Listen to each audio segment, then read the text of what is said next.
Hello, good day, people from all across Jamaica, Primal 4K app, Facebook, YouTube, the World Wide Web, and our good friends out there in Chilani, Fit FM 96.7. Welcome to another episode of Primal Sports Center. I'm not alone this time around. As you can see, it's Froggy alongside. The Shrub Watson, and I'm back in studio. Sorry for my absence last week. I was a bit under the weather, but I'm back in studio, and I missed an exciting episode last week. My normal coach is still away on national duties, coaching the table tennis team down there in DR. Hopefully, he'll be back next week and give us a rundown of the table tennis championship in there. So we won't have much table tennis news for you this week, but stay tuned next week. We have a full rundown when the coach is back. And as I said, we have an interesting lineup this week. At the midway point, look forward to the controversial boss. And people, him always come with some mix-up. Him love the mix-up, because I love the mix-up. I'm sure he might have something to say about big ball. I want to spot it. But yeah. Sorry about feedback.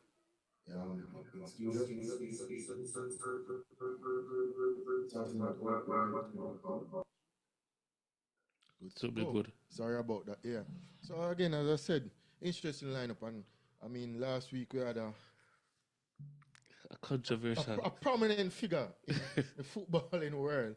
Last week, Rudolph Speed, and this week we have another prominent figure in football, Craig Butler, who will be on the show in about 5 minutes or so. So we look forward to hear his insight on the nature of football in Jamaica, because that's been a hot topic from the year started. And I'm not much one to dwell on the past. I want to look on the future, and I want his insight on where Jamaican football can and should go. Well, we know where it is, and we definitely need big improvement. But again, as I said, the lineup, we're going to talk some track and field, because big track and field news. NBA reach playoffs. But first things first, seeing that we're leading up to Craig Butler, we'll talk some football. We kick things off with football. Sure. A lot of football topics I want to discuss, because from, Champions League knockout stage, Arsenal look like they want to battle the league, because tomorrow is, for me, the championship decider. Yeah, tomorrow should be the championship, although they have a lot of matches to play. The Reggae Girls, we have to big them up. They're playing later at 7 o'clock at the National Stadium. Uh-huh. And people turn out, support the Reggae Girls. They're doing well. Yeah. Even so, we support the Reggae Boys, we have to support the Reggae Girls, we support the junior team, support right across the board for all national players. And we play Guyana, as I said, at 7 p.m. and with the likes of Bunny Shaw leading the team. Fresh off a hat trick. It's Antigua, and I can tell you about that game. That game was refreshing. It's for you at the game. Yeah, but it was refreshing, but ball movement, ball retention, and what I liked, the substitutes made a difference. Mm-hmm. They didn't just come on and the game.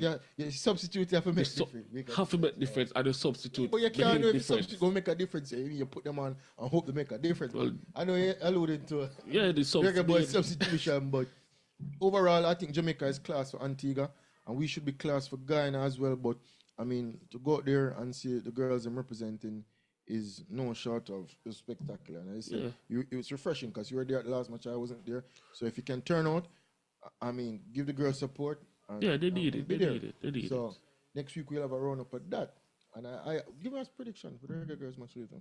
5. 5 love. 5. Funny shot, check again. Body shot. 65 goals. 65 goals, a lot of goals. But when you look on the all-time list, you have people like Amy Wambach who score a bunch of 184. Christine Sinclair from Canada, 190. Yeah, for sure. Yes. So, but she's definitely our leading goal scorer and our talisman player. And she apply her trade in England, Man City. Yeah. She's a Ballon d'Or candidate. So you have to show the levels. That's the top individual award in football. So if you are at that level, so she's I'm still wondering, how is it that the RJR leader company, Sportsman and Sportwoman of the Year, cannot honor this girl the right way? Why is she never yet a candidate for Sportswoman of the Year? Everything she has done. Whether you want to say, boy, the male format of football and the female format of football are totally different. Irrespective, it's football nonetheless, and she has to perform within her gender.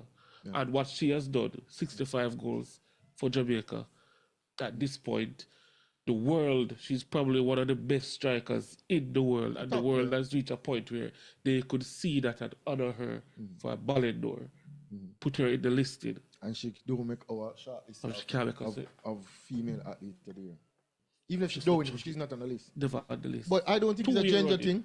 I think it's more of a politics thing. And I mean, you can't escape politics. In sports, in life, you're always going to have people who, I mean, when they go against the upper card, you tend to not be picked. Why though? But then again, when your talent shines through all of that, I mean, you can't be stopped. So being shortlisted for Ballon d'Or is even, to me, it's a greater achievement than not making the shortlist for female athlete of the year. But I mean, but is it that a knock on Jamaica itself and or how our policies and how we make decisions? Because if the world, it's not only you're talking like it's in football alone, it's in every aspect. But the problem, that I'm seeing, if the world can view this young lady as that talent, and your own country does not want or refuse to recognize you, I don't get it. I don't get it. Hey, trust me. And I can tell you from a personal standpoint, I've been overlooked time and time again in my TT career. But when you sum it up, I mean, hey, 2 years the Rocket do the talking. So again, she's making the ball do the talking and she's scoring. That's how she can go out there and perform. And Peter can tell it to you in his career, he has been through it too. I mean, and I'm sure other athletes as well can tell it in their sporting faction where you have to just, when things like this happen, you just have to take it with a grain of salt and push forward and just kill them with the performance. And be like, all right, hey. But then no, what you probably can happen now, you get nominated and you just don't show up. Yeah, probably that can't happen. But I mean, Bonisha is definitely, an elite player. Whether male or female, she's one of our top sporting athletes. And she needs to not being shortlisted, I can't give you any other reason that you just, the powers that be, just basically. Remember one of the biggest highlights I have about the National Stadium and the complex of the stadium. There's one statue that is missing from the stadium. That's a footballing statue. They have a netball statue. There's no statue of any footballer. I even see people saying that he thinks that the footballers in Jamaica don't get much recognition. One's in the past, one's the present of it. So that's another topic that we're going to go on later in the show. But we have to jump right into the interview because I know this is a busy man.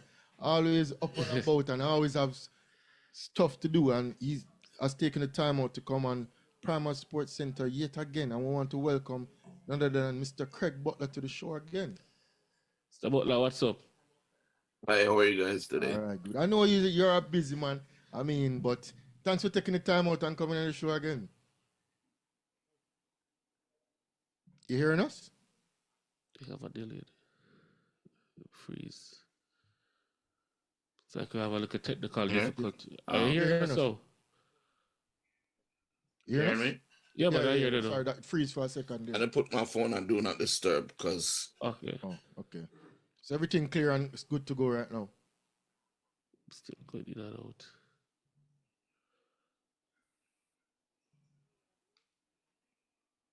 Still with us, Mr. Butler? He's off. He's coming back. Okay. Wait until he comes back. Okay.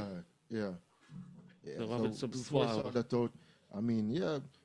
As I said, I see Ricardo Gardner before Mr. Butler come back on the show, saying that he doesn't think the footballers get much recognition, especially the 98 squad.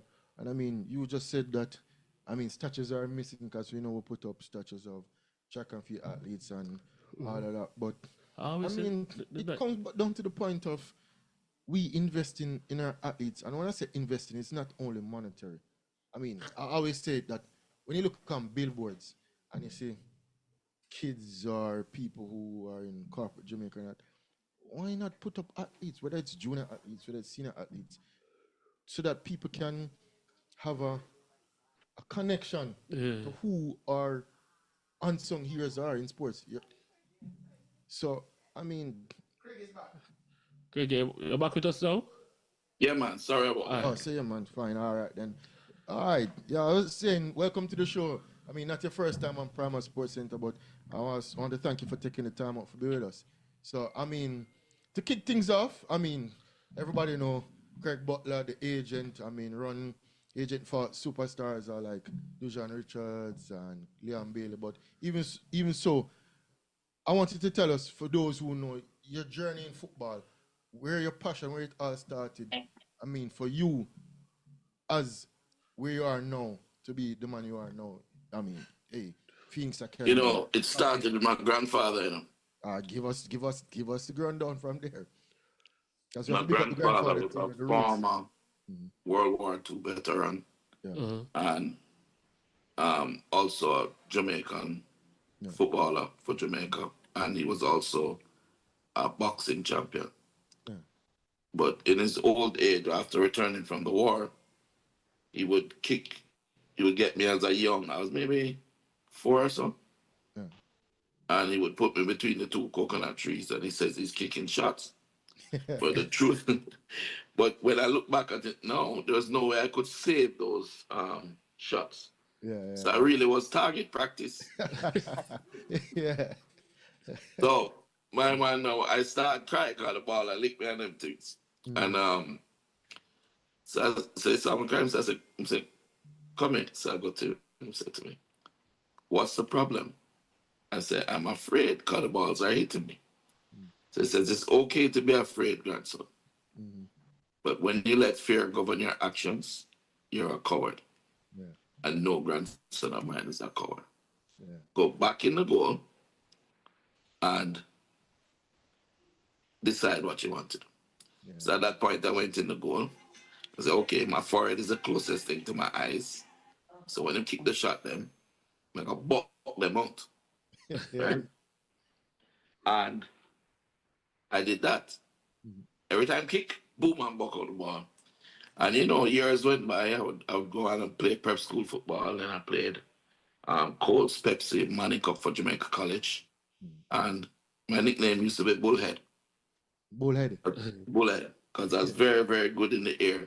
Yeah. So when you hear the boys calling me Beef, which is the nickname they have for me, it went years after playing, it went from Bullhead to Bully to Bully the Beef to just Beef. Beef. Yeah. You transition to that now, yeah. So now my grandchildren, my family, my friends, everybody was close to me. Beef. I need this. Beef. I need that. So the football started there. That's where the passion started.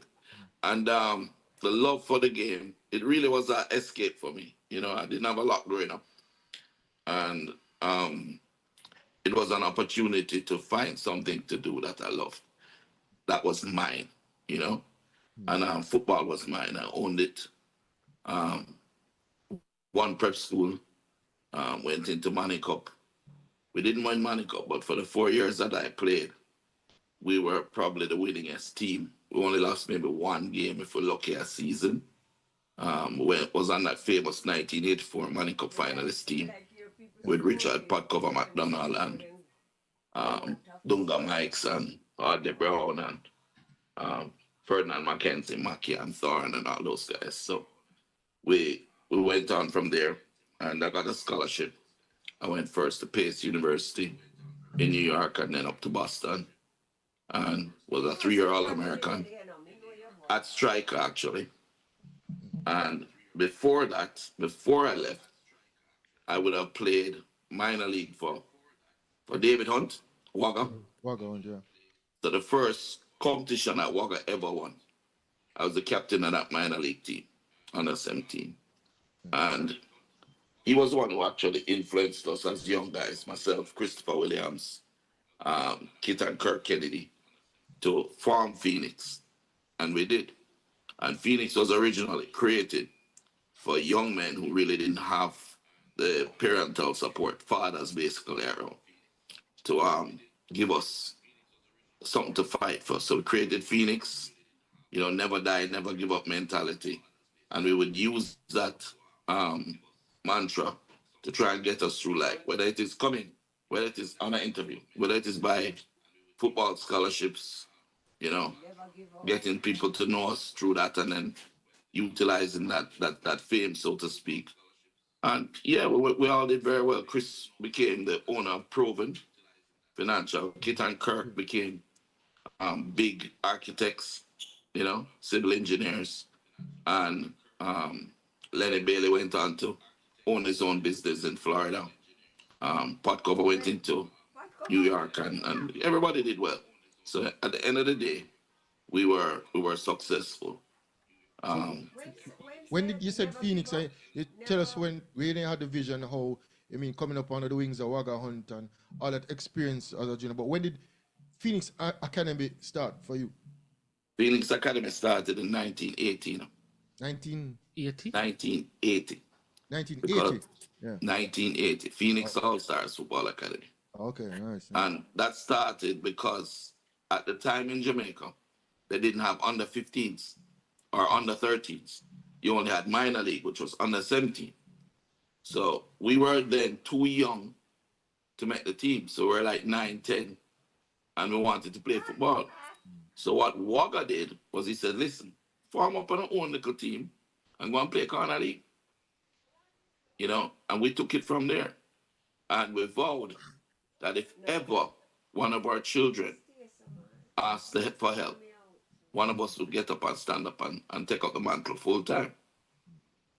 So when Kyle was born, you know, my first son was actually kidnapped and taken away and hidden for 18 years. Wow. Oh. What? And that caused a lot of pain and turmoil for me, you know.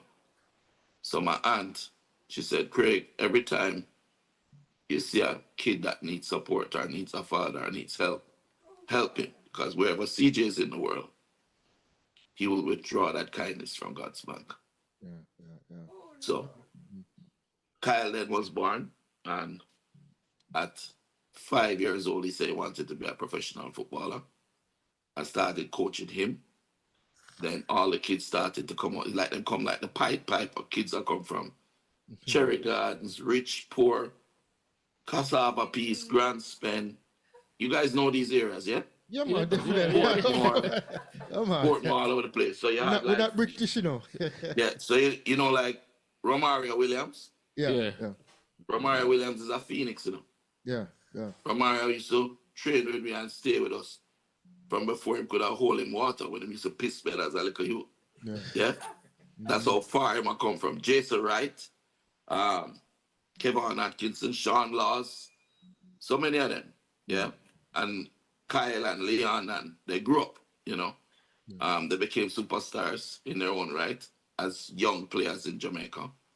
And, you know, I continued.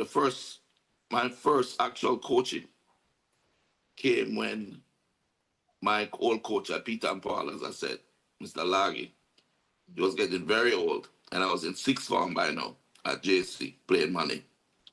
And they were about to let him go because he couldn't manage. And I said, no, my coach stay. I will come and do all the dirty work and coach and make him keep him job and make him go with dignity. So I went and I was coaching. You know Andre Virgil? Yeah. JC man too, right? I was one of his first coaches. Yeah. Yeah, because I coached him in Part prep of the, school. he's a part of the JC team now. Yeah, man. No, he had him own ballers as well. Yeah. Yeah. He play for And him little brother. Yeah. Him little brother. Then there was Tyrone Marshall. You know Tyrone? Yeah, man. Yeah, man. Rep Jamaica. First coach with Tyrone too. Gregory Simmons. Yeah, man. You know Gregory? And he has his children now are national team players for Jamaica. I was his first coach to coaching them, you know. So not just him, you and Chin, only for them. So it's not today I ain't coaching, you know. I coach them youth when them youth they're 8, 9-year-old. Yeah. So I continued on with football. Went on, played. I got a trial at Bayern Munich years ago. Damaged my knee. And never really played much further after that. I would play Premier League, what would be Premier League, Major League out here at the time, with Swallowfield when Mark Mendel, God rest his soul, started to pay players in Jamaica. Yeah? So Mark really did a lot for us. He was the one who sent Peter Cargill and T. Davis to Israel, you know, and he took care of me and so many others. Adonis Maxwell. This was a team that was just unstoppable. The best players from everywhere. If we have one man to pay people in Jamaica, just imagine everybody came. So Everald Petty, Burgess, Cephas, Morgan, Kim, Dominic Spalding, Dion Messi Wilman, God rest his soul, Sturrow, Richie Coke, so many players, Pat Cover, Richard Pat Cover McDonald. So had very, very strong football development. My life as a footballer was very, very strong. Jimmy Sinclair was my coach at JC, and after him, Bradley Stewart, went on Nicholas Padavani in Boston, really, really solid foundation. And then something happened. I came back to Jamaica, and I was heading up Toshiba for the Caribbean. So I was the GM for Toshiba at the time. And Rene Simoes came to me and said, Craig, the national team has no money. I have a dream, and I want to make Jamaica make it to the World Cup. Captain Burrell came, we sit down. Howie Mack was around at the time too. And Horace Reed. So I came up with a plan. Peter, who was my Peter Cargill, who was my captain when I played at Swallowfield as a little youth, was now a major part of the national team. So I said, listen, here's what we're going to do. And I remember back then, I used to hate to see people who are at such a high level at the national level having to beg for bus fare to go. Yeah. It did bother me. When I say bother me, it did damage. So I said, all right, I'm going to help. But here's how I'm going to help. I'm going to create something called the Adopter Player Program. I will adopt Peter Cargill in my company. I'll pay him a salary of 30,000 Jamaican dollars. In 1996, 30,000 Jamaican dollar. Whole heap of money. And I'm going to use the JFF selling my copiers and my printers and those things. 10% of every sale will go straight back to the JFF coffers. And I will encourage my other friends to also adopt a player. So we did that. I utilized Peter in all my marketing. And I remember the slogan that I put in the program when they asked us is, in order for dreams to come true, you must first believe and be willing to work towards them. So the national team made it, to the World Cup. Very happy. We were the biggest sponsor. At that time, if you look around the field, it's just beer Toshiba, what I used to say. And at that point, I was as a sponsor because I get fat on them things at them time, in a business suit every day and, just corporate out, totally, inside, locked in. And from there, Kyle was then asking about the thing, and that's how Phoenix started, because I looked at the World Cup and it had been about me. Kyle was born in 1998. So he would have been 5, maybe about 2002, 2003, them times, right? So I said, how come we now look like we now make it back to another World Cup? What really is the problem? So I said, is there really a coach out there that I think is good enough to coach my son? And there wasn't.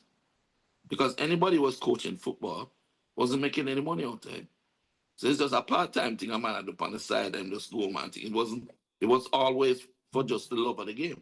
Yeah, no professional structure. Yeah, so if you can't eat outside, how are you going to give and research and educate and all of that? Can't thrive. Yeah. So I say, you know what?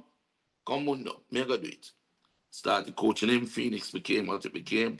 At one point, every captain and leading goal scorer from every major high school, Calabar, JC, Woolmers.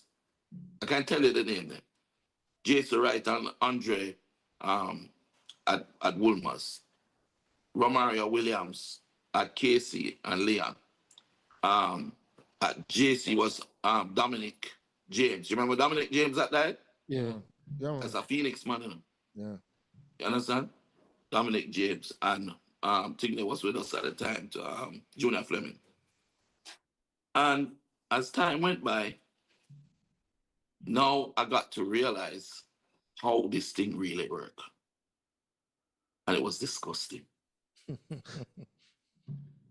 Yeah?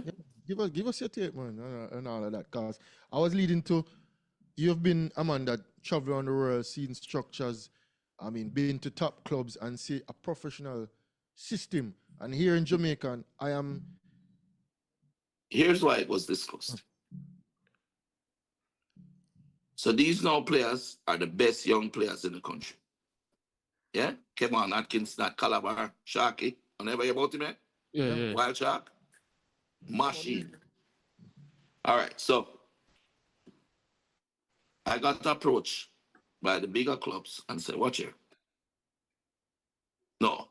First of all, I said, listen, no, we want to play together and we want to play in the under 13 or under 15.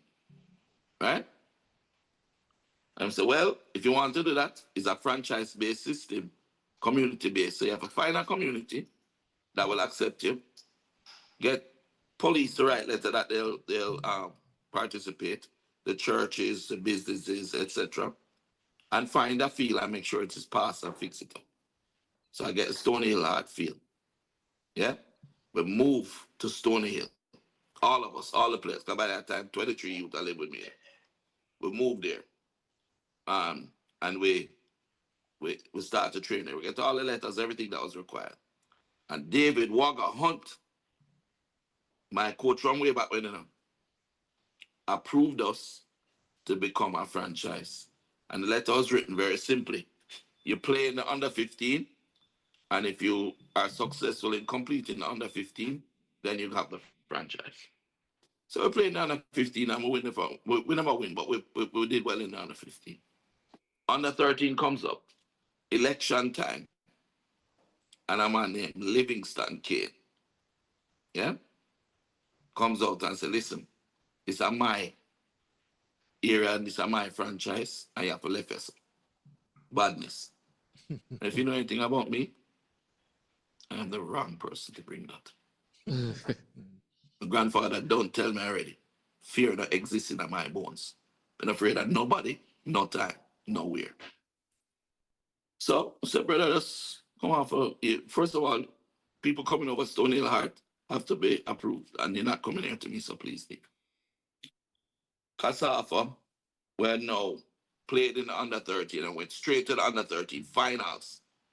Yeah, with Leon and Kyle and Sharky and all of them played. Yeah. And they said to me, I must now make him. Eh? You hearing me? Hello? Yeah, you're chipping in and out a while ago. Yeah, we're back. I'm hearing it clearer now. For a second, they were chipping in and out, but you're hearing it clear now. So they said to give me the franchise basically, and they want to take it back now when the election are up, to give to this man who was a lucky for one of the politicians who was in the Stony Hill area at the time. I know that work. They, siphon off the money, give it to the person to support the program, and there really isn't any program. Yep. So I say, no, I have a contractual agreement where I'm told by the CASAFA that if I complete this, and I did, the franchise is mine. I'm not taking this person. So I said, well, if you don't want, take him in. Well, give it to him then. So I took them to court. And Brian Sykes, who's the Chief Justice back then, ruled on it. Mm-hmm. And he put in an injunction and stopped the league. And said we should play. Well, I'm correct. So they turned around and said, all right, you're top man. You think you're bad? We're going to ban you because you can't take football matters to court. And I was banned indefinitely. Then my players were all, they tried to take them all away. So those whose parents got scared, like Jason Wright, he went to Cavaliers. Romario Williams went to Cavaliers. The minute they went to Cavaliers, they were in the national under 17. The minute they touched the floor. Yeah. Before they weren't in the system. Before them, they had no system at all. Yeah? Politics. Politics of it all. Then they said to me, and this is why I come with this whole conflict of interest. Then Speed won the election as the president for Kasafa. And Stevenson is now out. Speed calls me to his office and says, if you give me Leon, Sharky, Kyle, and one little one named Shaskai, I will lift the ban. Yeah. The answer was Phoenix can never die. That's our mantra. And under no circumstances make about it. No. So okay then, the ban went stay. For 7 years after that, these children were ostracized. Any player that wouldn't leave, they were blocked from playing in the leagues. And the minute that they went and played, any team that gave them a home, Med Forest, go and win under 15, ban. Papi in UTEC, we go and win under 13, ban. Leon Bailey, win the MVP for Kasafa and lead the goal scorer for Kasafa under 13, under 15, under 17, in the same year at 12. Don't get a call to Jamaica under 17, under 13, or under 15. So when you hear Speed the other day talking about, he never said a word to Leon, he's correct. He never have to say a word to him. But the damage he was doing to the youth was so terrible mentally. Can you imagine you're the best player in the country and you love your country and you want to play and a man block you because you won't leave your father? From that junior is what days. happened. Yeah, from junior days. Mr. From junior days, you're saying from 12, playing under youth. Under, and he did yeah, it to and if you think it was bad with Leon, he almost drove Kyle crazy. If you know the history, Kyle went way up there and come back. Yeah, block him, refused to let him play. Kyle at one time, outside of Leon, was Jamaica's most successful youth player. At 18 years old, he was signed to KRC Genk, making $300,000 a year. Played for Genk under 21. Top scorer the league and win the league.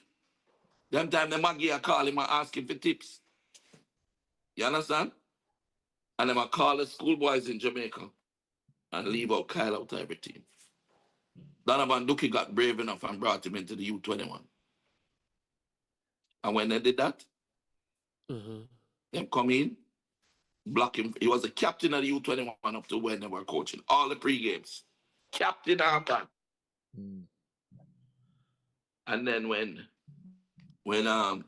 time for the competition, we were hosting it down at Arnett and put him on the bench and don't make the youth play. Tapa came in and took over. Don't make goals fully. It wasn't Lucky coaching. Tapa was coaching. Tapa came in and took over. And when he took over, he said, don't play Kyle. It wasn't until the last game when Jamaica's already out with 15 minutes to go. Ducky get some balls. I said, no, enough is enough. I said, go on, Kyle. And when Kyle went on that field, you ever see those clips yet? Yeah. You need to watch them. Kyle went on that field and removed all doubt whether he was a baller. Man lick a true pass from 30 yards out and lick the Sean Beck for the right nine head on the 6-yard box. From 30 yards. Drop some ball that never imagined. And after that, he said, I'm done with football. Yeah? So he had played for the under 23. Right? They refused to get back him play and play the one game and perform. They pick a under 21 side. This is to show you how corruption rampant. They pick a U21 team to go to Japan. Right? Tapa was now coaching that team. And they left off the man who was the captain for the under 23 and the youth 18-year-old. So, I mean, we moved on.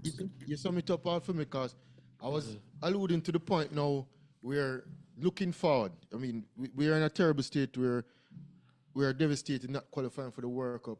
And I look around the world, and all these top teams have young talent coming up. You look at Leonard Carl playing for Bayern Munich. Look at Yamal, teenager playing. I mean, we have talent here, but Max you down, say it man. yourself, corruption stopping the system from these players breaking through. Because I All hate right. to talk of you're too young or it's not the time or wait time. No. No, it's not that. It's I the see money. top players. It's the money. Stop. Let me tell you how the money work. Yeah, man. Tell us. Let me tell you how the money. I make all the viewers get to understand how the money work and why this is all a sham. Break it down for us. FIFA rules state, yeah, that there can an official of the federation cannot have a conflict of interest or an appeared conflict of interest. It don't actually have to be a conflict. It has to be an appeared conflict of interest. Check the FIFA rules, it will tell you. So, the reason why is this.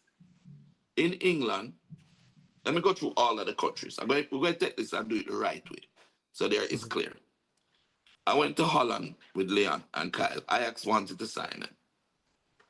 The rules in Holland to protect their homegrown talent, in order for a club to sign a player from outside of the European Union, they have to be willing to pay the salary of 400,000 euros per year to that player.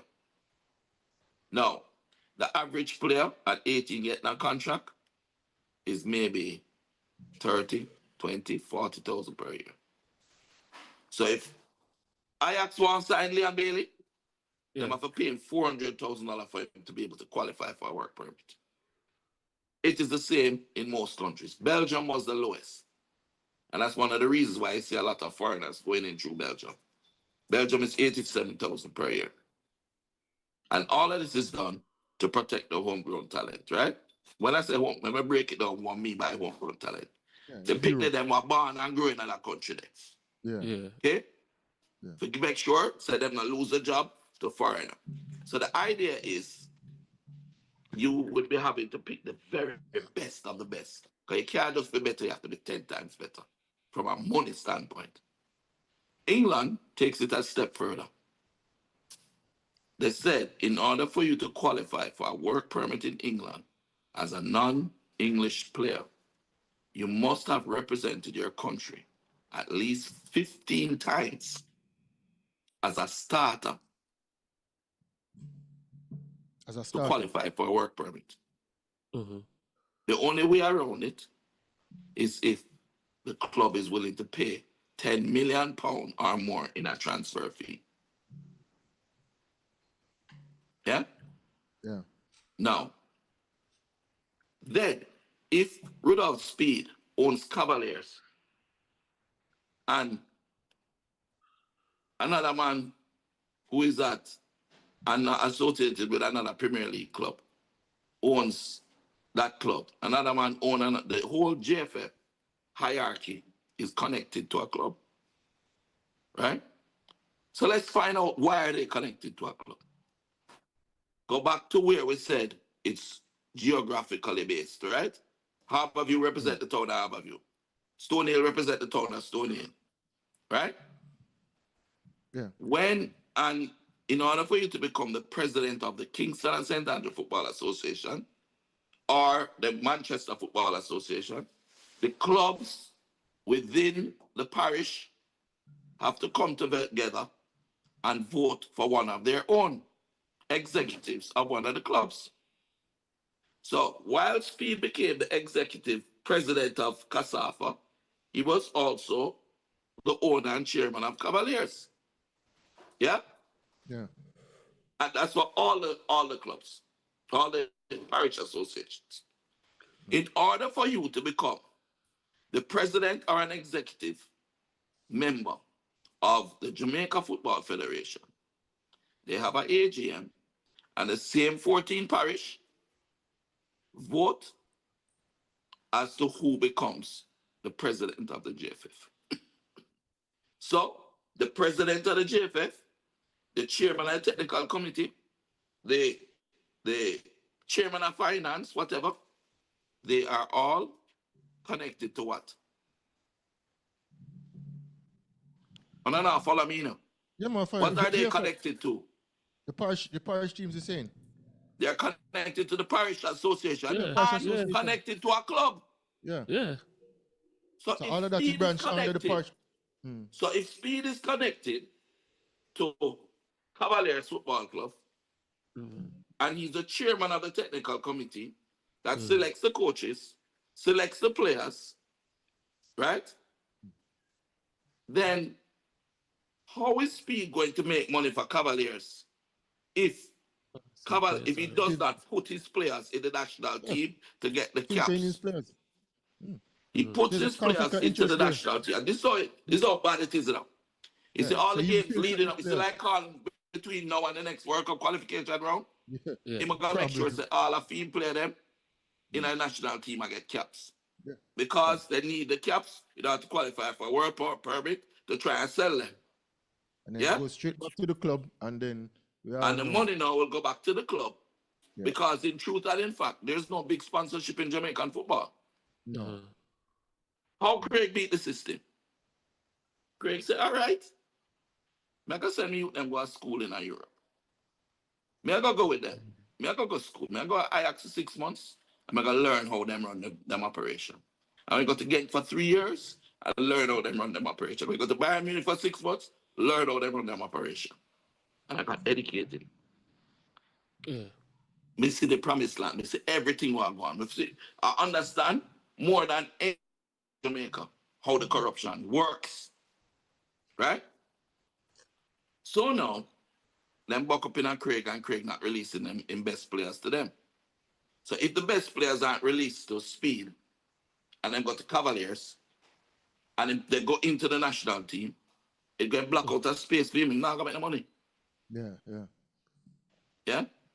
Yeah. So Like, I went to Europe. next 4 years, I'm in control of filtering his players in the system. Exactly. Maybe more than 4 years. Right? But here's the bigger damage, you know. In order for us to actually get better, why is Phoenix the way it is? Why is it producing the players that? Why Sean Laws is now at Queen's Park Rangers on trial with Casey as we speak. Hear me, Sean Laws, Sean Layton. Layton. Yeah? You know Sean? Sean Layton, yeah, man. Sean is the one who scored 28 goals in the Money Cup just now. Yeah, man. Scored almost 6 or 7 goals in the Premier League. And he's been QPR developed research. by us from him a little bit. And he's now 17 years old. In September, he turned 18. Yeah. So we're looking about in pre-contract now. Right? You saying he's And at I'm Queen's sure- Park Rangers now? Yeah. In that That's Queen right. Park Rangers, we're not sure if we're going to take that. We have to look at it. You know, because Genk wants him as Genk wants him, and look, we're looking at the options. And we have time. But for sure, he's going. He just scored this morning in a friendly game for them. So, here's how Craig beat that system. I got the education. I saw how they develop players. I was there doing the development of the golden generation of Belgian players. Yeah? That is Hazard and all that. Benteke, Hazard, Courtois, Kevin De Bruyne, company, the whole of them. And I saw how Michel Sabla was the technical director, what he did to make the players, the team, the players, and the country become a more creative system. He created a system where, in the development from the youth up, I took the template I came back and I used it with Phoenix. And we just have produce. We just have produce player like a with him assembly line. Yeah. So Whisper, Theo, Robinho Garden, Dante Peralta, Sean, Skylar McFarlane, Daniel Scarlett, the captain of Wolmers. We just have a produce baller, brother. Yeah. And they can use both feet. They're fast, they're technical, all of that. They know to do interviews, them ready. And so Speed now, he's the chairman of the technical committee. He brings in, by mistake, he brings in Hal Grimson and John Wall. Yeah? Mistake. Yeah. By mistake. Because the field said could have control them. Yeah. In field said them man their vision is not beyond Jamaica. Because they come to Jamaica and they get control and they fail. Them can't get a job somewhere else. And them career get juke. So they come to Jamaica and the first thing that those two guys did was they went to every single club, every nook and cranny, all over Jamaica, the man and they look for baller and youths. And they start a program, which I told them to do, where they were bringing in players every weekend from the youth level and looking at them. After doing that for about a year and a half, they picked 8 Phoenix players. Now listen to the names. Yeah. Listen to the names. Robina Gordon, Michael Forbes, Romarian Thomas, Denzel McKenzie, Akeem Bernard, Kishane Gordon, etc. Xander Bicknell. Yeah? And they go to the U20 World Cup qualifiers Very successful. in St. Kitts. Yeah? John Wall won all of his games. Denzel McKenzie, Robina Gordon, a score. All Phoenix players. When the man reached back at Jamaica, Fire him. the man speed fire him. Because now the writing was on the wall. Yeah. Yeah? Well, one question though, Craig. Are you there? Yeah, man. All right. I want to ask you this question. If you were in the position of Speed where you could get your players into the national team, would you have done the same? Not Try to so get as much. disgustingly blatant. That's so Not blatant. so unfair. Yeah. Brother, 1 or 2, but Yeah. here's what happened now. So Speed say to Michael Forbes, if you don't play for me, you will never play for the national team again. Speed say Denzel McKenzie not good. Him say Romarian Thomas not good. And that Paul, what name John Wall, was wrong. And they're not good enough. So he dropped all of them and then went to the next stage of the qualifiers. I lose every game with Wild Tech. Fast forward 2 years. Speed steals Denzel McKenzie because he was an 18-year-old and didn't want to affect his chances of going to, if he need to go college, right? Yeah. I put him on that contract. So because he wasn't on a contract, Speed come and tell you, I'm going to put him in a national team and all him something. And take him from there and carry him on to Cavaliers. Speed steals Romarian Thomas. Speed steals Kishane Gordon. And Speed steals Michael Forbes. And he takes them down to Cavaliers. You know who's scoring all that goal now? Kishane Gordon, Romarian Thomas. Denzel McKenzie, he was born at Phoenix, literally. He was 12 years old. So after a while, he said, yo, no, this is not right. I want to go home. He asked me to come home. He said, Coach, I want to come home, please. I had to pay $7 million Jamaican dollar in transfer fee to Rudolph to get my own player back. You get your player back. Get my player back. Yeah. Yeah? And you know what? He benefit. You know, him don't benefit because guess what? UPR come and see him, I want him too. So when he sell him back, higher profit margin. My profit margin will be 10 times that. And he has come home and he's performed. He start performing again. Him doing well, him scoring goals for Chapelton, him playing well, him happy. He's home. I drive up him like a car and him have the love again. Now, if we don't stop this from happening, it will continue. If the people don't get up and go down at JFF and pick it down there, Speed is going to become the coach again.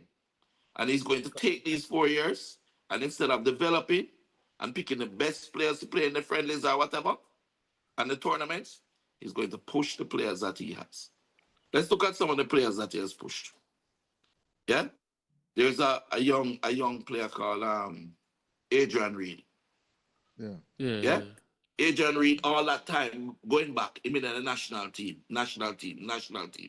When time come to play the serious game, them, how come Adrian Reed not in our side after all of that exposure? Bench him. Yeah. Do the maths, no man. You know what's up. Now what's up. I was gonna say it's Right? all like the politics Then of you it. turn around and you fire them man there. And them man they leave. So you go look for a lucky now. And you bring in one name, Steve McLaren. Yeah. And you can't tell Steve McLaren off of them. Yeah. So you then appoint yourself the owner of Cavaliers Football Club with an agenda, appoint yourself as advisor to a man who was a coach Manchester United at one point. Who you man? Yeah. So now you appoint, you're advising the man. So the man now, who was very high on Whisper before, yeah, all of a sudden, now I play Whisper. The stadium get up and I chant for a whole half for Whisper come on. And the man refused to put on Whisper till 12 minutes leave. And then at 12 minutes, you do so much damage. You understand? You need to get a penalty and perform all of that. You fire the coach. It can't be that the coach was resigning after that game. You don't resign and have a 3-page letter written, ready for the media when the game is done. You know what's up before. You know what's up before. Yeah? And you don't play him on purpose. Because Whisper can win a game for you. Yeah? Okay. You take over now as the coach. And you don't call Whisper at all. I found that. And your argument is going to be, your argument is going to be he's not playing enough for his club. Whisper was playing for Chelsea U21. In just transfer to at the time to Leicester. And out of 4 games in play 2. Meanwhile, you decide to say I call someone like a Premier League man. And when you call a Premier League man then, bear in mind, your team have to play them Premier League man, then you know how to do so well. So what you do? You want them team that drop points. So you pull Racing best player, you pull Tivoli best player, carry them go up there and sit them on the bench and don't give them 1 second. Well, they weren't on the bench still. They didn't even suit up. Exactly. Okay? I can't explain that one. Their team is doing without them, and your team are struggling and trying to get to 6 place, was in 7 the other day. And me, I play with Pierre Little Youth. And we have battle for we have a chance to get in the top 6. Development versus recruitment. You don't pick Whisper, and the argument you have is after that, you change your argument to say it's disciplinary reasons why you don't play. And the argument is that it went to a go-go club. If I was treated the way that Whisper was treated, I would want to play. At that game, the game went come on for 12 minutes. Yeah, against Curacao. And he sit down and hold him head before the whole game like this. Yeah. Let me share something with you that you may not understand. It's in the world of professional football. Today, you play a game on Sunday. And by Wednesday, you have to be mentally ready for that, the next game, to win the next game. Yeah. So you have to swiftly shrug off whatever pain or feelings or hurt you feel. Blow off some steam and get on to the next one. So it's 99% of the professional footballers in the world, them touch road when football done. As the match done, them touch the road. Every sport. Yeah? But on a professional level, you have to bounce back on the time in between. They try to use this to hurt the youth. But what they never say is, we don't want to hurt too much people's reputation. But suffice it to say that the most important players on the team was in that go-go club too. Yeah. They were there. Yeah? So, why are we attacking this young man? This young man, if successful, will have more clubs coming to Phoenix for players than anywhere else. Speed has not built a player to break into the top 10 leagues in the world yet. I've built 7. Leon Bailey and Whisper is not my only players. I built 7. Right? So he needs now to slow Phoenix down. If Whisper played for Jamaica and Whisper scored the winning goal, I will qualify. Oh boy. Yeah. It done for him, you know. I mean, and Whisper talent shows. I don't see why. It's Whisper, inexplicable how Whisper never get a call. It's Even inexplicable. as well. And you can't try to. Then now you turn around and listen. Here's the problem. When Simoes was doing the 1998 World Cup team, the majority of the players were in Jamaica training and preparing for years, 2-3 years. Yes? Yeah. And then he brought in a few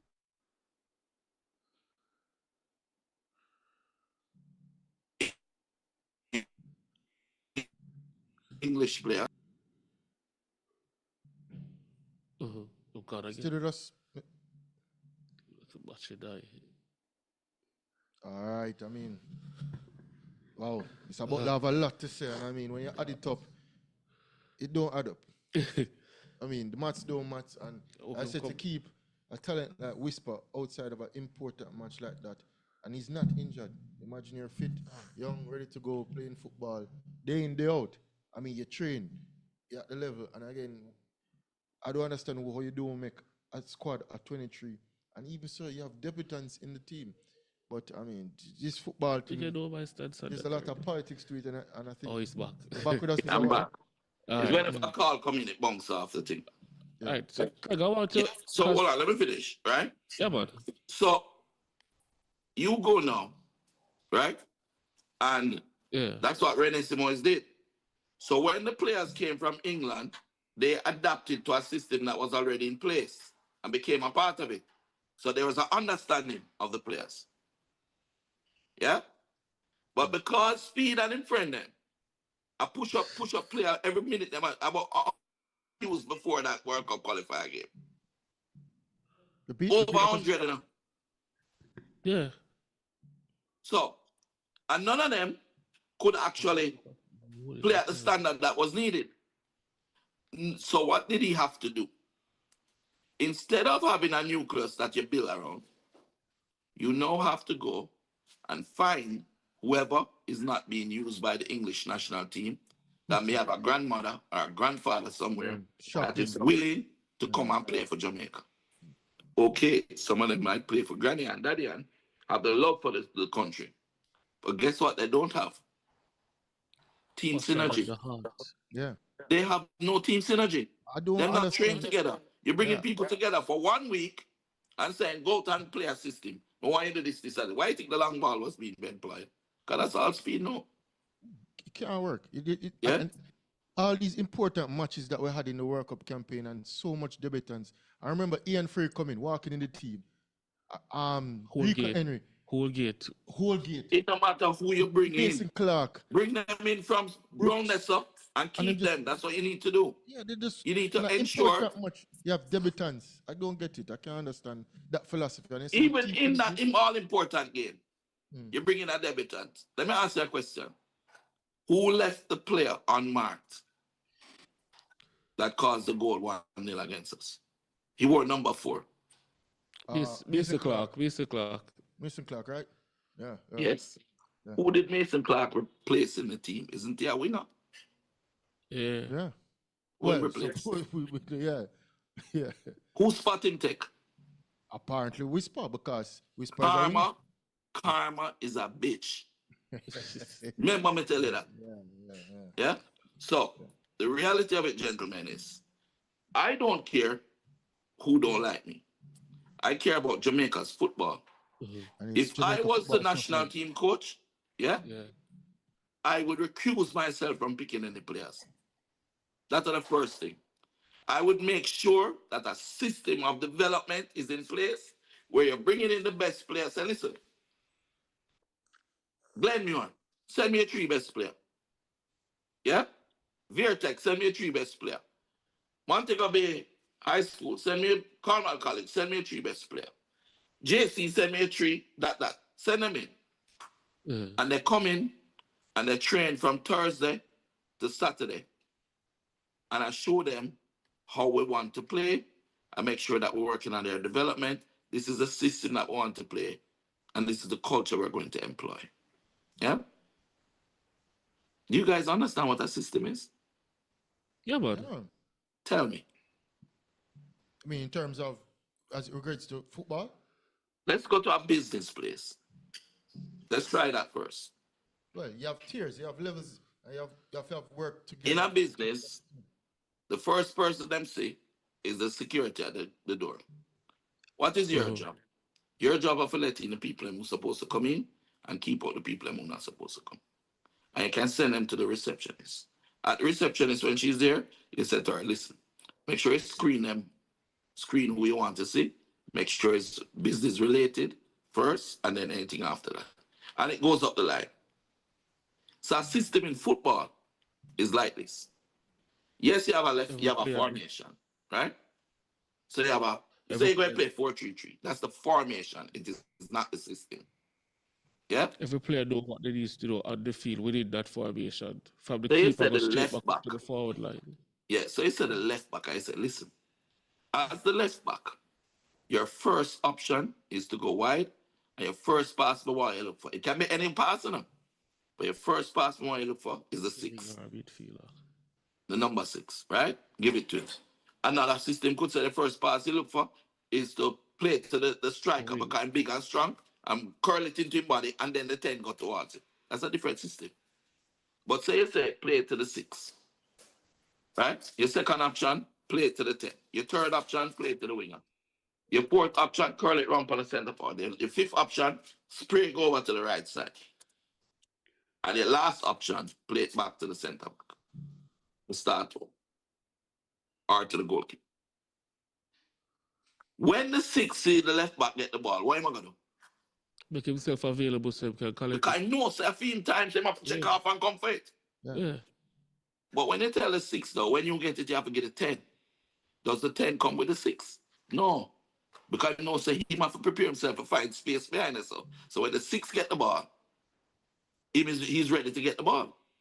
Yeah. Because 6 have 5 options too. Yeah. Then the system is bent off our culture.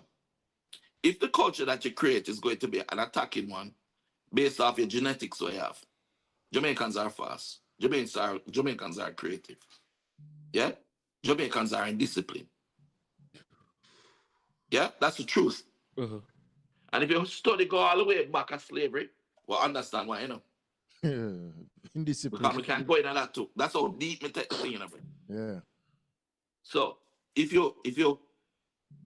that to be the case, would you play side back and pass your first option when you get the ball as a left back is to get back to the center back, and the center back to the goalkeeper to the next center back, next play it right round the back. So if you're in discipline and prone to mistakes, you're gonna take them risks? No. You don't play long ball, you play direct connection, connect the dots to your 6 to 10, or to 8 to the winger. You understand? We gotta take out the man and isolate it because we're faster than everybody else. So you want isolated situations. And you take those kids, you bring them in and you teach them this.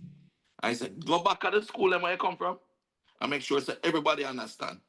Because when I pick no man, no school, when I use the same formation. Yeah. No player now come out of this. That's what Belgium did.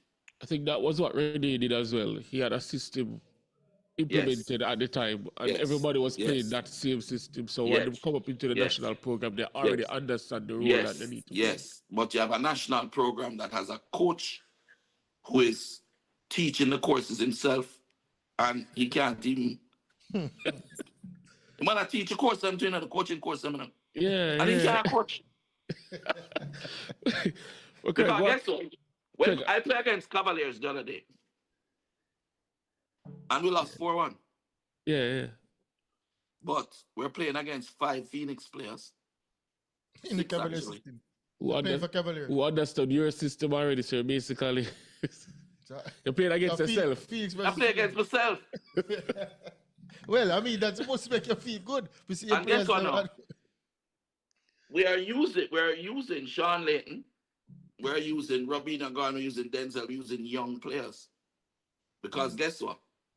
we're now into the money part of the Premier League, right? Yeah. So we're in mostly 7th or 8th, 2 wins, and we're in the top 6. You know where Sean Layton there when we need him? QPR. Put him on a flight. Yeah. Because the vision is beyond Business. this. Business then. 2 things I want to really tackle you on. I know that it's no secret out there, Craig, that you and the Speed have a lot of tension between each other. I hear him say it's not him is the problem. You have the more problem against Of course him. I have a problem. You wouldn't have a problem with a man at if you play there. And I use the national team position as a negotiating point. Sabotage. You wouldn't have a problem with a man blocking your players so that they don't perform, so that he can try to push his forward. You'd have a problem using his position to fire good coaches. Yeah, I have my You know problem. Fuzzy. You know Fuzzy? Yeah, man. For the White House, start coach. Fuzzy send with the under 20 youth, them that thing there, you know, and them failing. You know. And you remember I tell you about that man who was lucky for the politician and was trying to steal Felix and then ban me because they take them to court? Yeah. You know, control the gate at Cavaliers Gates, though? Him same one. Him same one. Why them have their own system? The corruption is at an all-time level, brother. Why? So how we can fix it? Because right now we have some of the great minds in local football now. We have Peter Gull, we have Epstein, we have yourself, we have Speed. We have so many persons who can contribute to the development of Jamaica's football, but for some reason it does not move in. Listen, don't give Craig Butler the job. I don't want it. First of all, it cannot pay me.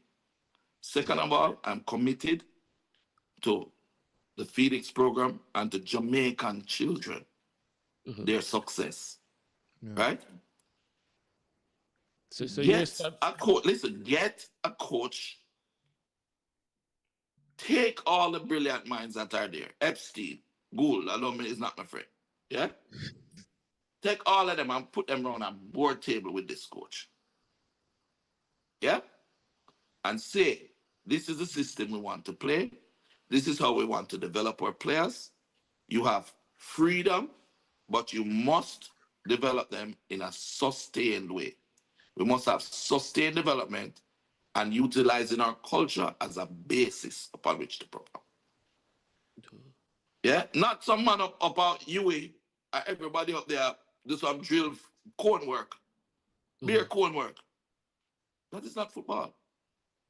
You understand? I've coached at the highest level. I'm the only Jamaican to ever coach a Premier League team in Malta, but still the only one. Yeah? I have sat down and learned from the best minds. You know, one time, you ever heard of Dimitri de Conde yet? Yeah. No? Dimitri de Conde, former professional player, played for Genk, Standard Liège, have the highest coaching licenses in the world, runs KRC Genk. He came through with the players like De Bruyne and them, and they developed them, and Leon. And Dimitri said, Craig, I've come to Jamaica 4 times. My wife loves it. I'm willing to come down and coach the national team for free. The Conde's parents in family own the biggest tire company throughout Belgium. So them man don't need money, bro. Yeah. I tell them about it. You know the man I'm saying? We'll get back to you. Why? Because I took a toss over them apricot. Yeah. That work with freedom system. Yeah, so what we have to do as a nation and as a nation of diasporans, is we really have to take the bull by the horns. You have to pick it to thing. You have to pick it. You have to do support. You have to not go.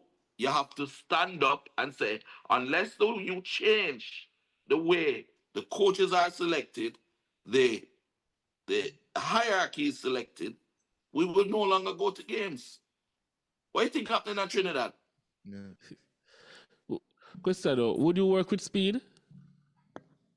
Bro, I work with anybody who has the best interest of the country at heart. Yeah. What's the best interest? That automatically eliminates Speed, though.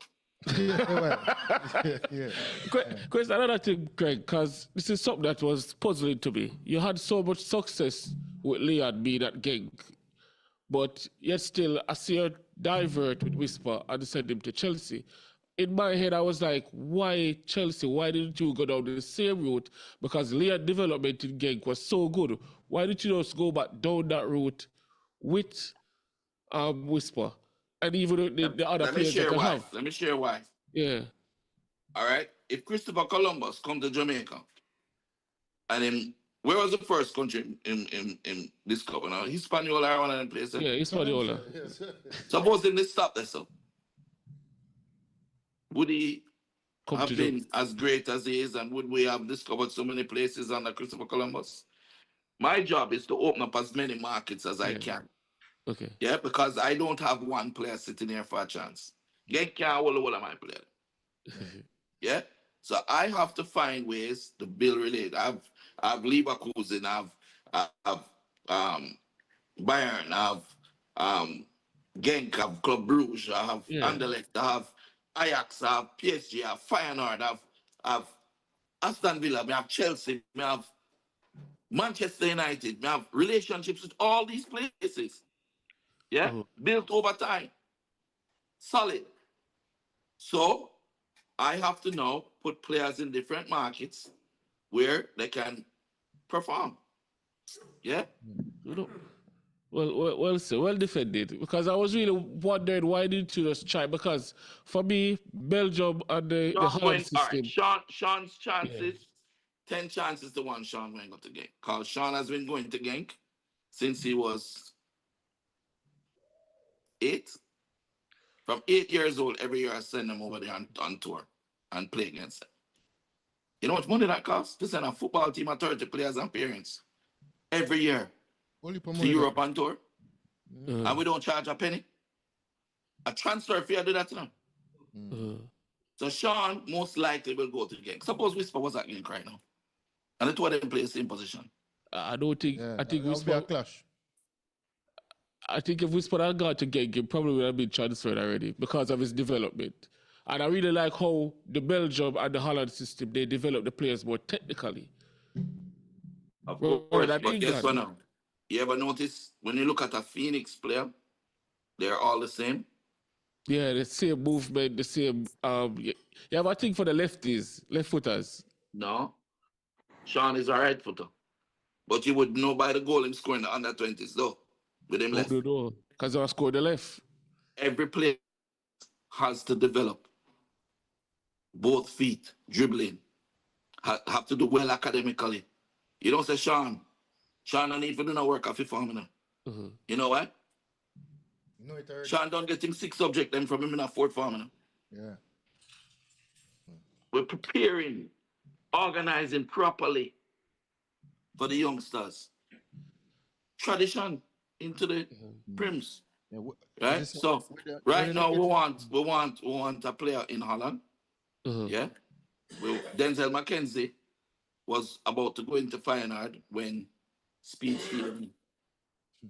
I just frustrated. You get frustrated because it wasn't moving fast enough for him. I never understand that he was 17 plus and he couldn't move till he 18. Yeah. You understand? Under FIFA rules, you cannot transfer a player from outside of the EU until he's 18. Yeah? So I just never understand. And man, take advantage of the youth, you know. Mash up the youth.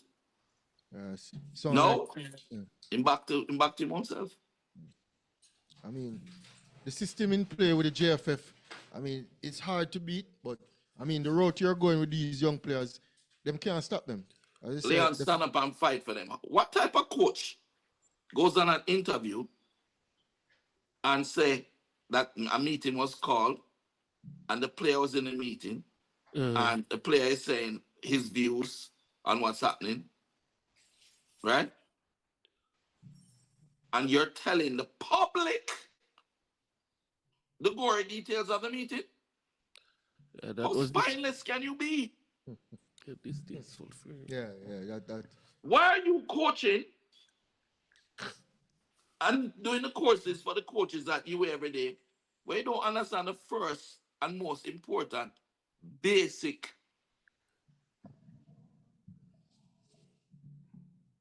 features of being a coach? Emotional intelligence. Yeah. Craig, I have to say this to you, because I'm not one of your biggest fans. I can say that right now. But the thing about it Why? is, you Why? are Why this are you not version one of of my Craig. biggest fans? This version of Craig I'm seeing right now is a more matured Craig Butler. I've never No. seen this version of you before. I don't That know if version it's. is there. If you attack my players, I've never seen this version of him before, and that, it goes back to because I used to tell my friends that sometimes Craig just talks, sometimes we can't matter. But I see where you learn as you go along, and you're not. I don't learn nothing. I know it long time. You know what? I There's have things not learned. You know what's learned today? who the You have. public. You have, and the public. Yeah, because Because I learned a lot. you didn't know why Speed is doing the things he does. No, I You have a thought, fear. most people thought that I was just being a miserable, cantankerous hater. And I'm not. Yeah. But here's the difference. But whether or not, the proof is shown on the field. And as I said, with your players getting all these opportunities, I mean, you can't beat that. I say Sean now is at QPR. We see Whisper now in the system. I mean, Chelsea under 21, Leicester now.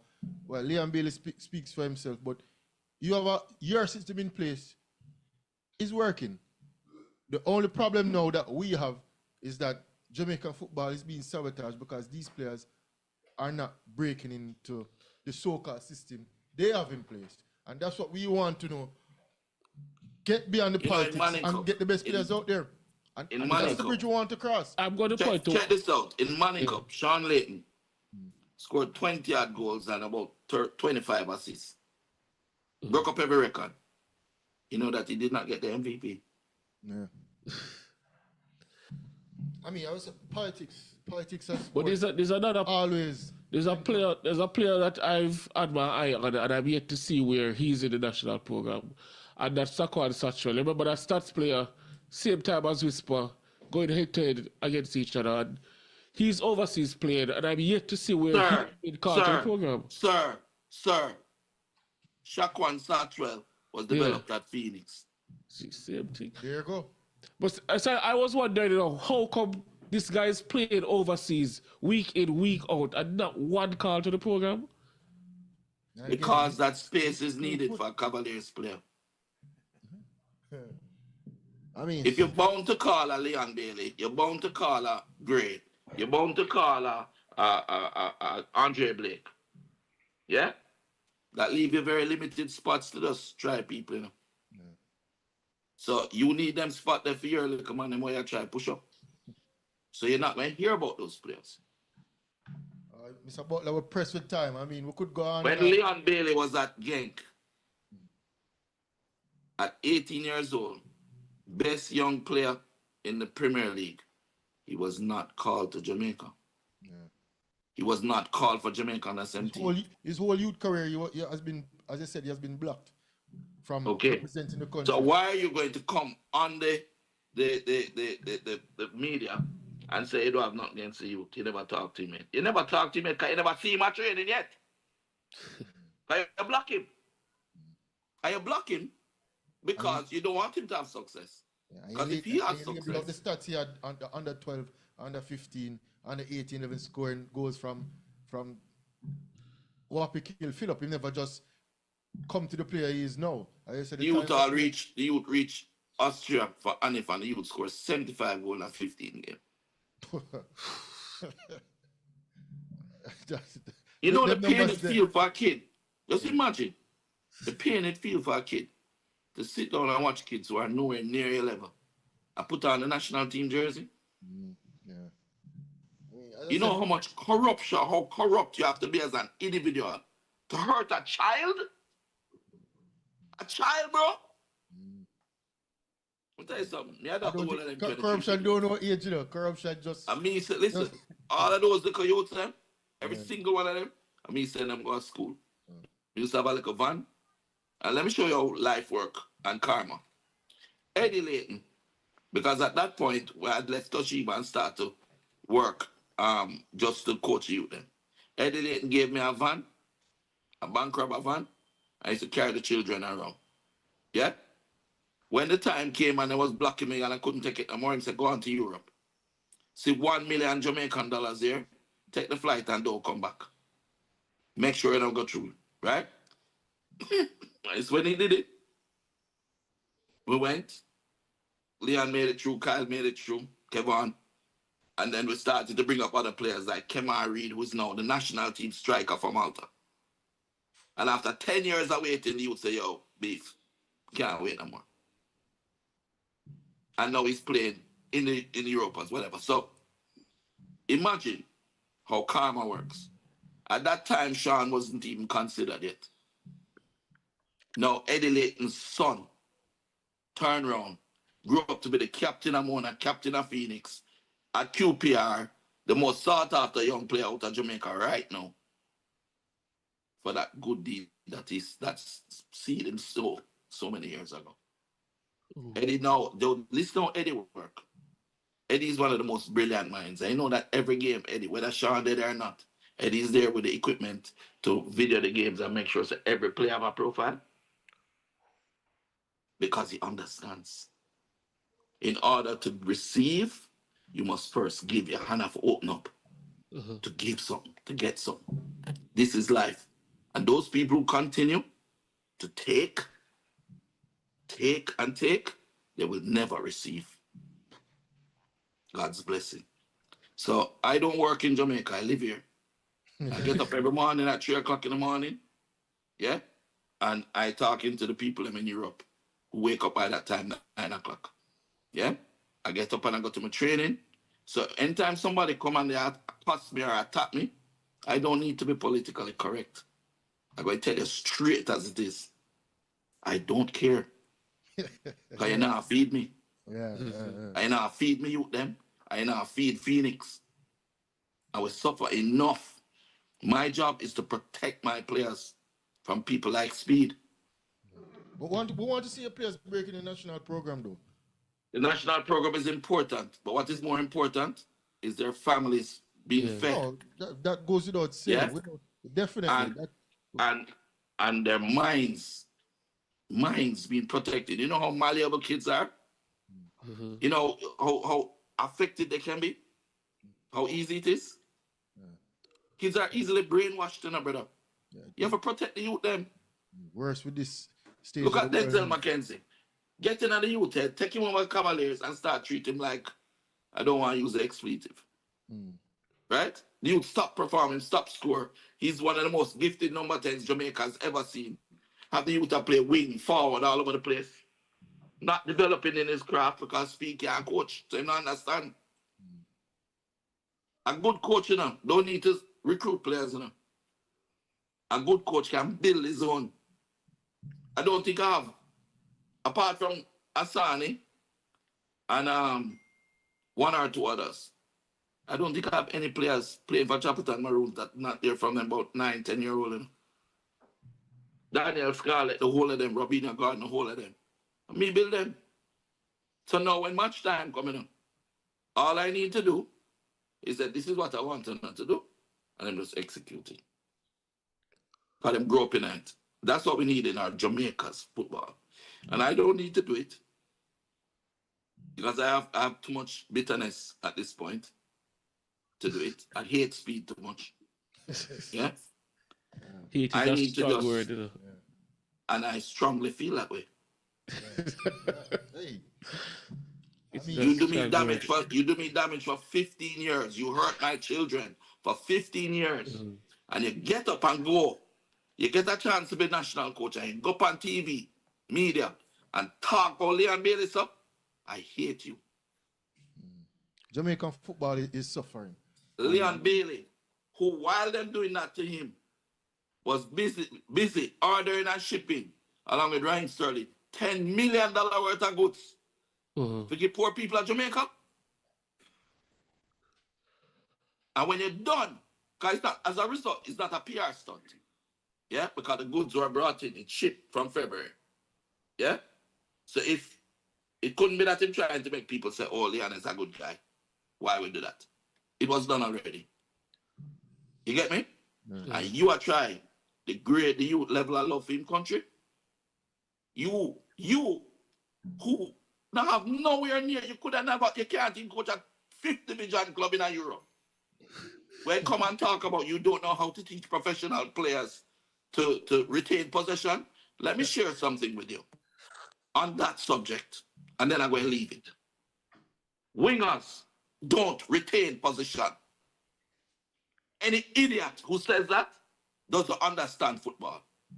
The winger's job, they're rated by how many successful duels they have, how many successful dribbles they have, right? So Leon Bailey's job, when he gets it isolated one-on-one, is to take on the man then and beat them and try and get across or try and get a shot. Same for any winger. So if that winger, right, loses 50% of the balls that he has, yeah, you cannot compare him to a number 6 whose job was rated by the amount of complete passes he makes. Yeah. You understand?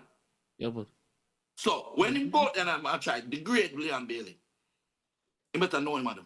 Because guess what? Wingers' jobs. If a winger was to do 80% of his dribbles successful, how much goal he would have scored, brother? Or create. He would have create at least 50 goals a game. That winger don't exist in this world. Yeah. You're going to lose up to 75, 80% of your balls. And then that's why they do it on the amount of dribbles completed, not on the amount of dribbles that you fail. Yeah? So when he's going on and talking about Leon like that, he's trying to skewer the thing in his favor to try and put down the youth. So the next time he try to pull a stunt to hurt one of them again, the Jamaican public will say, okay. You understand? yeah, How but can you liken a man being at Leicester City with a man being at Tivoli Gardens? No disrespect to the player. But the training that you're getting at Leicester City and the caliber of players that you're training with at Leicester City every day is 10 times higher than the Premier League in Jamaica. So even if you don't play one game, you should have called him. I'm not injured. I'm not injured. I'm fit. Right? So what is your reasoning? Yeah. Your reasoning is very simple. You're hurting the youth to block him from playing because you want to try and keep your head above water. What Speed need to do, as I said before, is he got full reign to do what he wanted. Yeah? Him pick who he wants. Him play how he wants. Him degrade who he wants. Now you have failed. Be like the Italian coaches and any other coach who has failed, whether it be club or nation, and go. Go away. Leave the football for people who can do it. Yeah, some accountability has to take place within the GFF, and if that don't change, we're going stuck in the same system. Of course. You know, so guys, the cycle just going to continue. Yeah. So guys, listen, the next time you call me, yeah, let's talk about the young players coming up. Let's talk about Nathaniel McCarthy, who is 15 years old, right? One Money Cup already, and is playing in the Premier League as a left back and doing very well. Yeah. Let's talk about Siri, Siraj Singh, who came from Atlanta United at 15. He's now dominated the Money Cup and playing in the Premier League.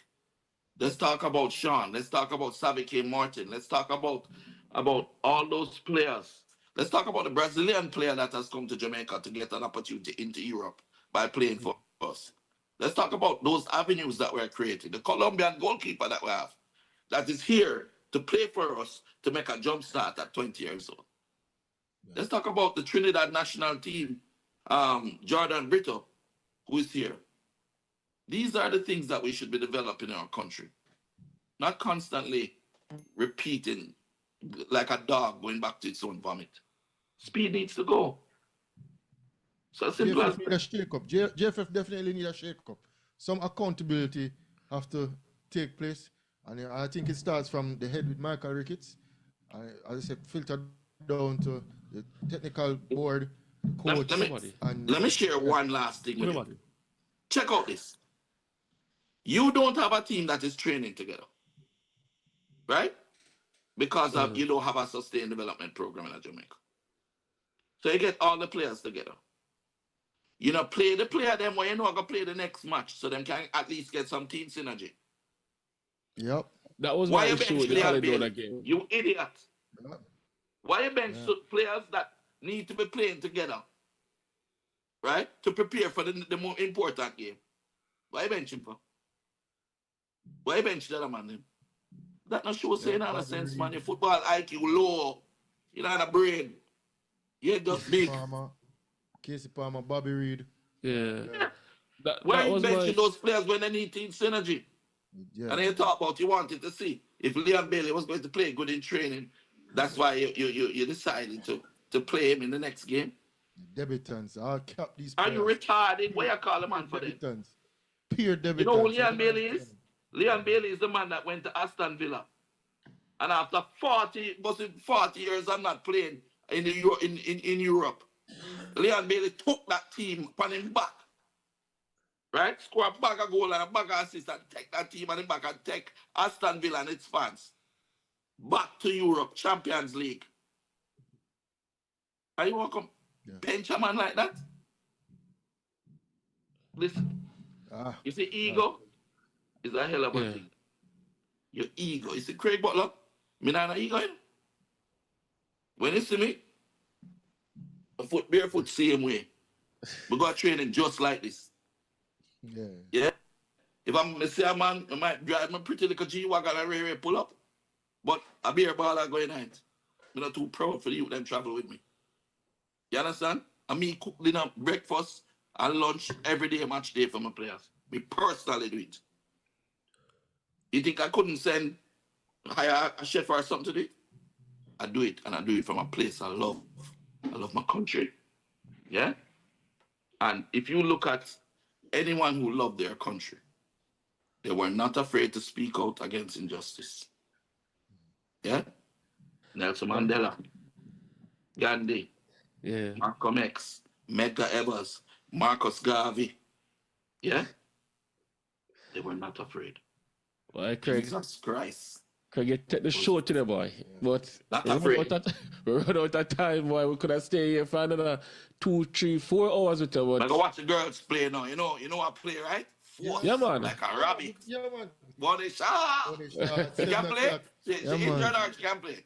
All right, so. But again, we want to thank you for coming on the show. And the next time you come on the show, we'll talk more about your players and the young ones coming up. I want to look forward to, where they're going and what's on. My time is up. You need to stop talking to me. You need to start talking to the boss. Who that? You know who the boss is? Tell me now. You don't know?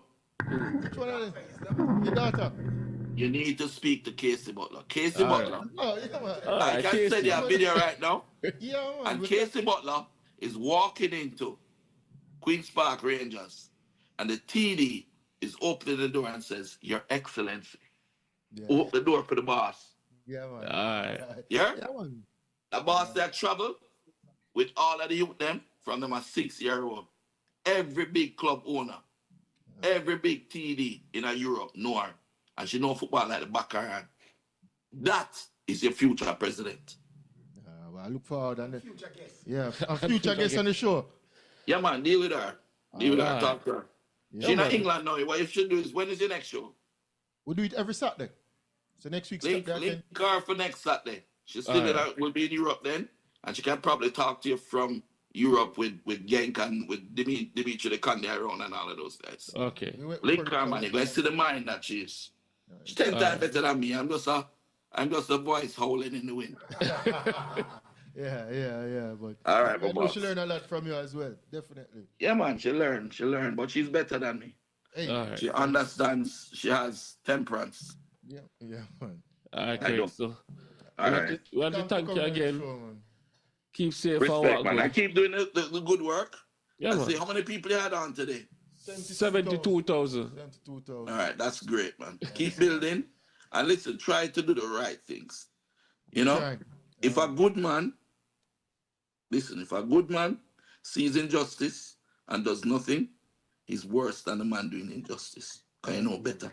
Yeah. All right? You have to do better. Love, yeah? All right. Respect, Mr. Butler. All right. That was Craig Butler, yeah, man.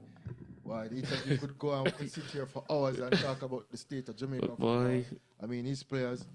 But, I mean, an interesting interview. Yeah. First rate started that throwback with his old grandfather and the sport and the passion. But one thing, he's a passionate. Loving football, man. Loving Loving football. and definitely want better for the country. So, I mean, thank him for coming on. Hey, the show, overtime show. But we'll see you next week, same place, same time. Again, head on down to the stadium at 7 o'clock. Support the Reggae Girls as we take on Guyana. Next week, we break down some NBA, talk some track and field, and again, more football. So, peace, love, keep safe. And again, thank you for